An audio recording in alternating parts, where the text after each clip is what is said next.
laakiin dad badan ayaa barnaamij soo dhejistay. xaqiiqda waxaan idin sheegaynaa anaga showgada qaar looga wacay oo kuma jirno. showga aan ku jirno waa showga fanaaniinta Hargeyso Somaliland qaasatan kuwa ka socdo. showgooda ku jirnaa martay noo yihiin.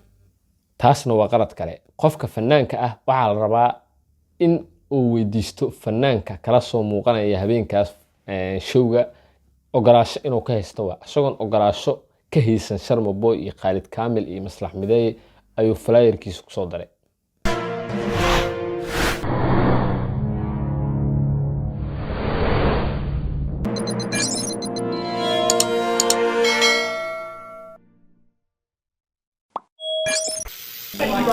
السلام عليكم ورحمة الله تعالى وبركاته. دمان أصحابتك كحرم برتي ذا يوتيوب كمال والبا أو الدنيا كجوكتان.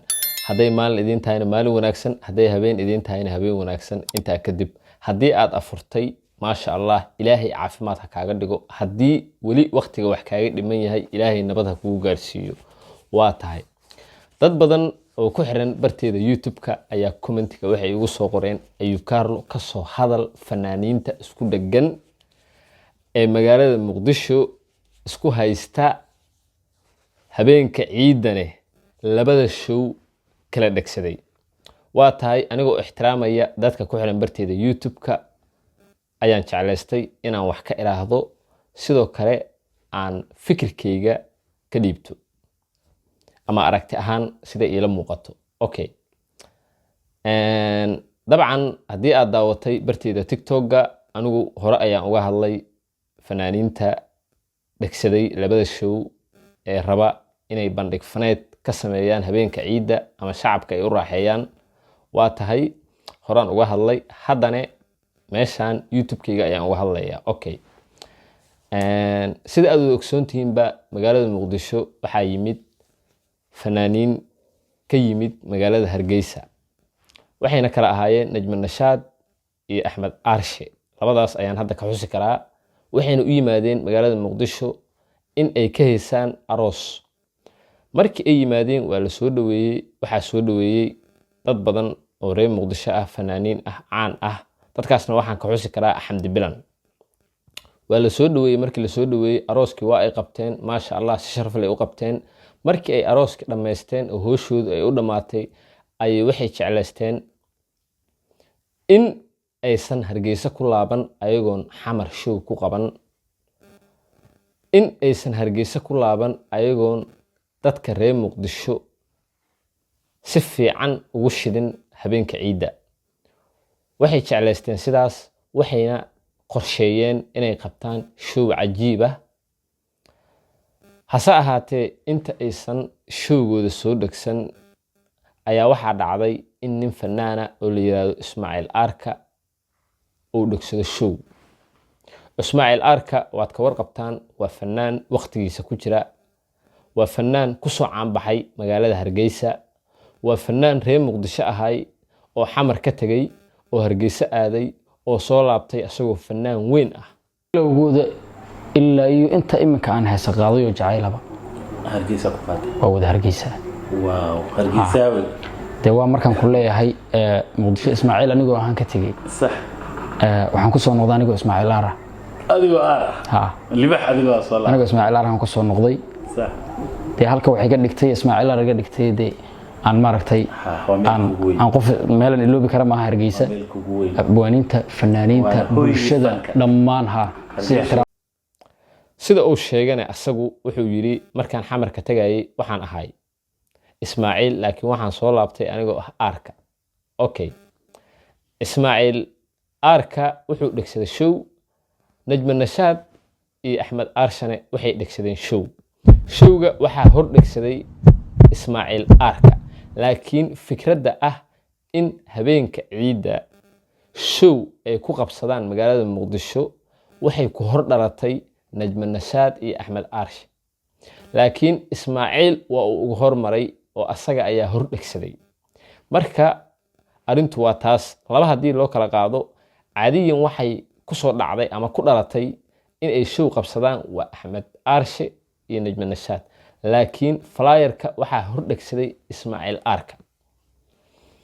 aniga labadaba waa la xiriiray waxayna ii sheegeen in ay rabaan in ay qabsadaan show mid walba midka kale wuxuu ku eedeynayaa in uu ka gardaran yahay. laakiin sida jirta ama xaqiiqda jirta aniga markii aan baaray waxaa ii soo baxday in Najma Nashaad iyo Axmed Aarshe ay saxan yihiin, Ismaaciil Aarkane uu qaldan yahay. sababtuna waxa waaye Ismaaciil Aarka markii uu aaday Hargeyso dadkii soo dhaweeyey ee Hargeysa u shiday fankiisane qayb libaax la ka qaatay waa Najma Nashaad iyo Axmed Aarshe oo reer Hargeysa ahaay. dhowr hees ay isla soo qaadeen asaga iyo Najma Nashaad. Axmed Aarshena maadaama uu yahay nin reer Hargeysa ah waa uu ku soo dhaweeyey Hargeysa si wanaagsan ayuuna magaalada ugu shiday. marka Ismaaciil Aarka taas ayuu ku qaldan yahay. Ismaaciil Aarka maadaama uu yahay nin reer Muqdisho ah waxaa laga rabay in uu u tanaasulo fanaaniinta walaalihiis ah ee Muqdisho martida ku ah ee ka yimid Hargeysa, in uu kala shaqeeyo ama caawiyo ama kala qayb qaato showga ay qabsanayaan. laakiin taa beddelkeeda wuxuu sameeyey in uu asna show dhegsaday, muujiyeyna in Muqdisho ay tahay magaaladiisa. wuxuu kaloo muujiyey in uusan lahayn abaal, maxaa yeelay ninkan Hargeysa shalay markii uu joogay dadkii soo dhaweynayey, dadkii caawinayey, dadkii fankiisa kor u qaaday, meeshii la rabay inuu ugu abaalgudo markii ay yimaadeen magaaladiisii ama magaaladii asaga oo ku dhashay ama dadkiisa ay degaanba, meeshii la rabay inuu madaxa saarto, meeshii la rabay inuu maaragtay showgiisa xitaa haddii ay dhacday in maaragtay asagu uu jeclaystay inuu show qabsado inuu uga tanaasulo, laakiin taas ma uusan sameyn ee wuxuu sameeyey wax maaragtay gunnimo ah. hase ahaatee waxaa dhacday khaladka labaad ee uu galay Ismaaciil Aarka waxaa waaye walaalkii Ismaaciil Aarka aniga nin shakhsiyan aan isku naqaano waaye, waa nin fiican, laakiin wuxuu sameeyey wuxuu wacday fanaaniin ay ka mid yihiin Dayax Dal Nuurshe, Cabdifataax Yare, Shaadiye Sharaf. xataa flyerkiisu wuxuu ku soo dhegsaday ama uu ku muujiyey in showga ay kala qayb qaadanayaan Sharma Boy iyo Khalid Kamil.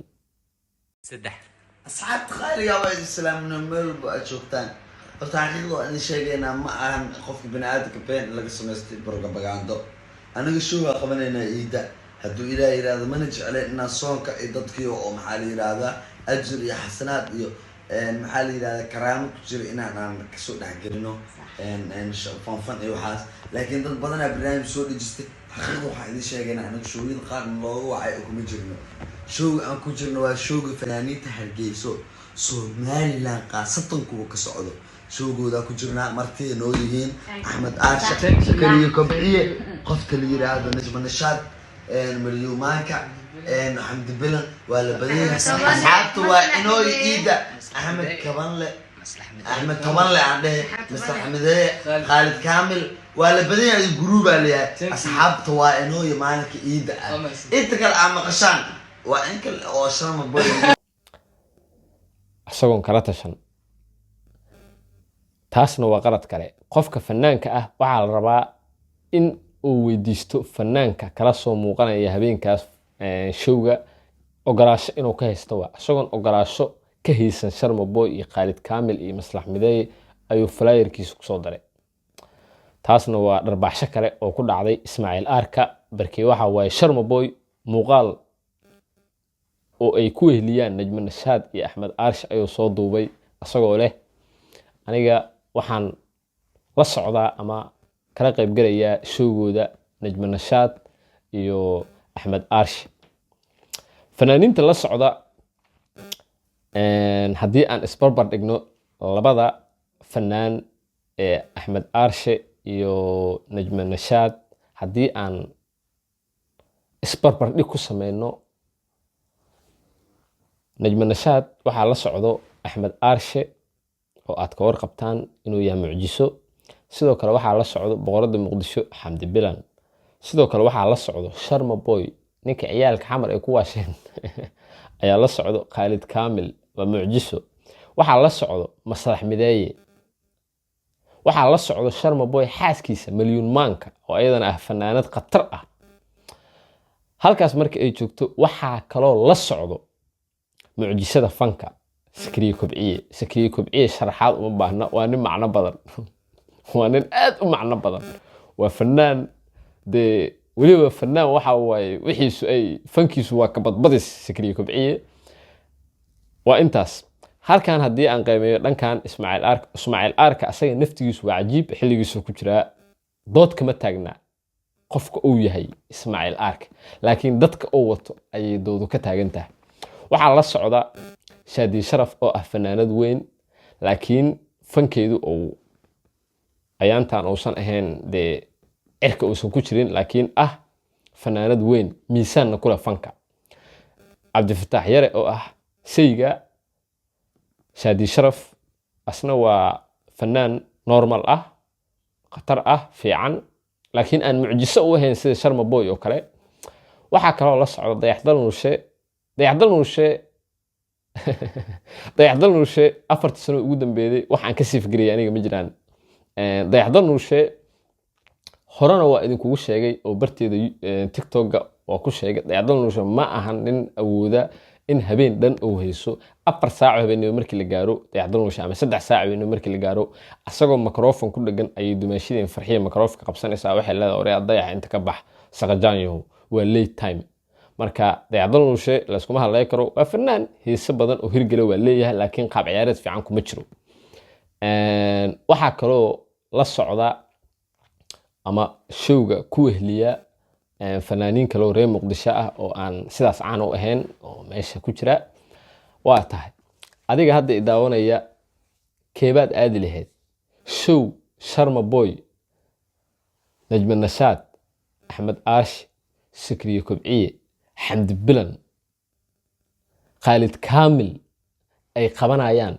iyo show dayaxdal nuurshe maskiin cabdifataax yare anada maskiin shaadi sharaf of course ismaaciil aarka khatar okay keebaad aadi lahayd ma dayaxdal nuurshaad aadi lahayd oo microphone laga qaadanayo markii la gaaro 4 saac habeenimo base waxaad aadi lahayd sharma boy oo caawa dhan ku waalaya oo aadan caajis ku dareemeen gabadha ugu quruxda badan fanaaniinta xamdi bilan iyo gabadha sidoo kale quruxda badan najma nashaad labada gabdhood ugu quruxoon fanka aniga kuwaas horta aad u ixtiraamaa kuwaas aniga ka dambeeya xamdi bilan aniga ka dambeeya xamdi bilan hees ay qaaday oo aan xifdisanayn ma jirto aniga iyo kaarla ah wallahi waxaan aadi lahay showga uu joogo sharma boy iyo axmed aarshe iyo sakriye kobciye iyo labadaas gabdhood oo quruxda badan barkii aniga ma aadeen show ay shaadi sharaf iyo ninkeeda iska garab heesayaan sidoo kale ma aadeen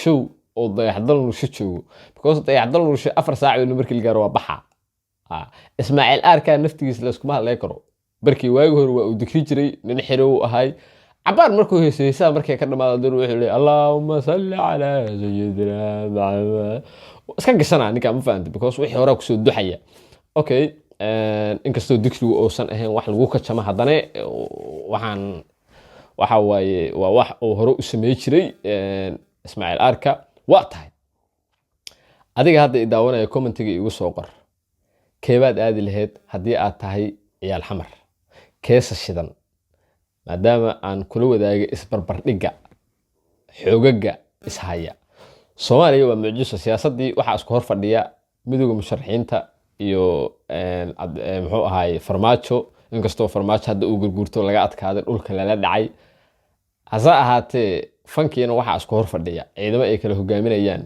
generaal sharma boy generaal khaalid kaamil generaal muxuu ahaa sakriye kobciye generaal xamdi bilan generaal najma nashaad generaal axmed aarshe iyo ciidamada dhankan kale haddaan fiirino waa laba xidigle dayaxdal nuurshe dable cabdifataax yare muxuu ahay captain shaadi sharaf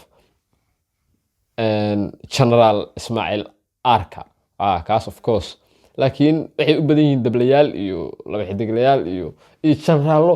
ma janraalladaad u camir lehed mise dablayaashada aad lehed walal adiga ayaa xor ah, keliya aragtidaada igula wadaag. guuleysta intaas iga tahay, waa iga dhan tahay, waana ka soo hadlay, fikirkaygana waa ka dhiibtay. haddii aad igu cusubtaa fadlan igu soo bir, haddii aad hore ila joogtay landheere muuqaalka laagare si dad badan ay u gaaraan. waa iibkaa loo soo idin leh nabad ku noolaada ummadda Soomaaliyeed meel walba oo aad dunida ka joogtaan. Ciao.